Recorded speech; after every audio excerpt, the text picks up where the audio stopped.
नमस्कार सर्वांना. श्री स्वामी समर्थ.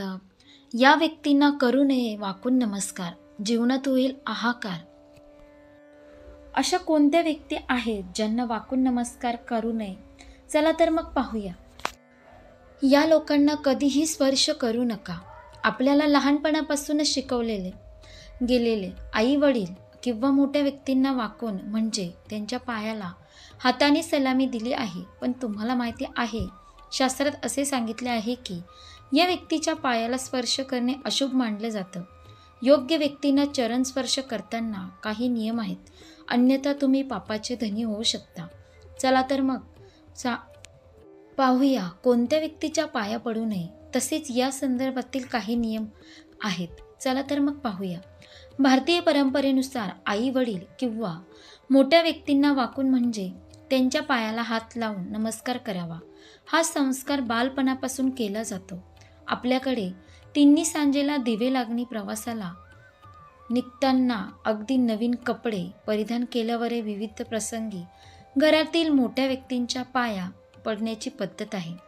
आपल्यापेक्षा ज्येष्ठ व्यक्तीच्या पायांना स्पर्श करणे म्हणजे आदर व्यक्त करण्याचा सर्वोत्तम मार्ग मानलेला आहे. जेव्हा आपण एखाद्या व्यक्तीच्या पायाला आपण स्पर्श करतो, त्यावेळी ती व्यक्ती आपल्याला आशीर्वाद देते.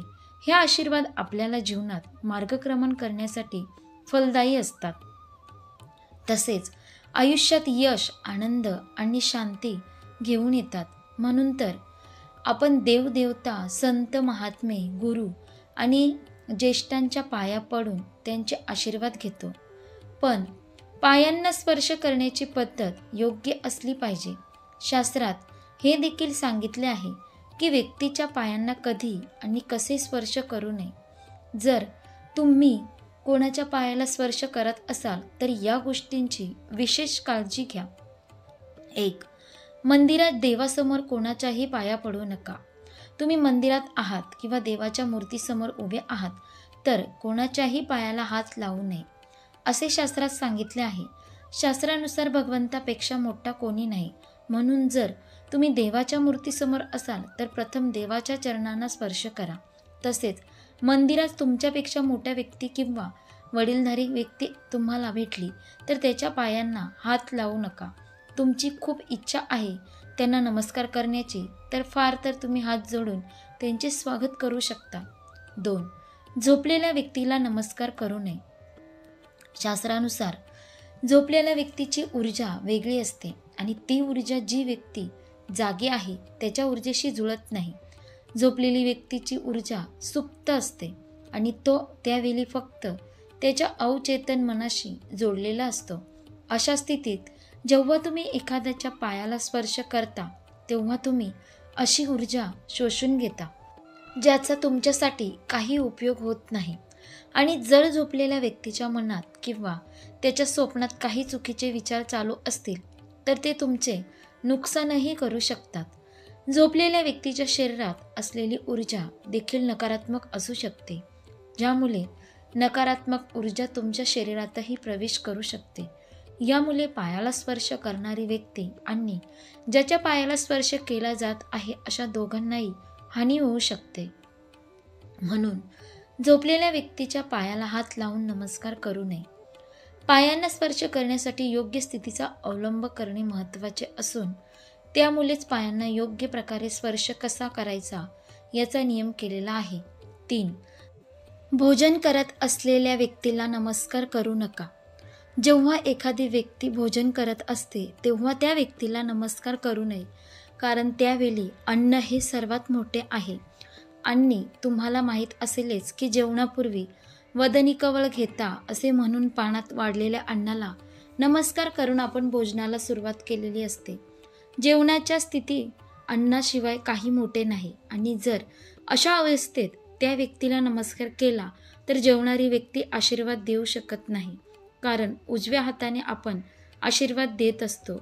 जेवणाऱ्या व्यक्तीचा उजवा हात खरकटा असतो. मग अशा हाताने आशीर्वाद कसा द्यायचा? जेव्हा समोरच्या व्यक्तीचा हात आशीर्वादाच्या रूपाने आपला स्पर्श करतो तेव्हा सकारात्मक ऊर्जा आपल्या शरीरात येते, पण जेवणाच्या स्थितीत हे शक्य नाही. 4.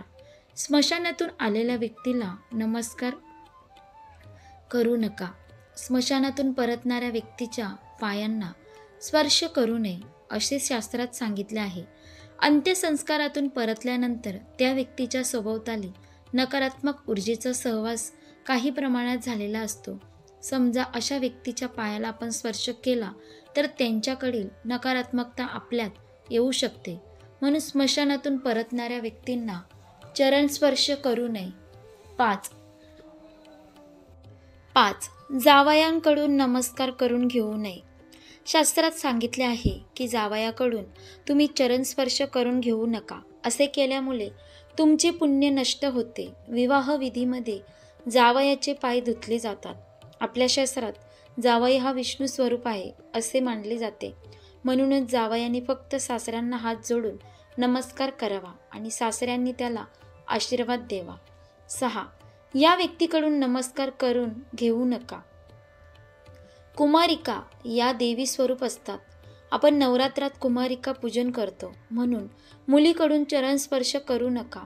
संन्यासी व्यक्ती फक्त आपल्या गुरूंना नमस्कार करतात. त्यामुळे संन्यासी व्यक्तीकडून पाया पडून घेऊ नये.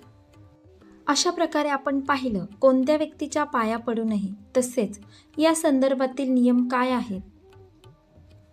जर तुम्ही या नियमांचे पालन केल्यास कोणते फल मिळते, या सर्व गोष्टी आपण या व्हिडिओमध्ये पाहिल्या. आशा करते तुम्हाला ही व्हिडिओ नक्की आवडली असेल तर लाईक करा, शेअर करा आणि आपल्या योगेश्वर कृपा या चॅनलला सबस्क्राईब करा. भेटू एका पुढच्या नवीन व्हिडिओमध्ये. धन्यवाद. श्री स्वामी समर्थ. जय जय स्वामी समर्थ.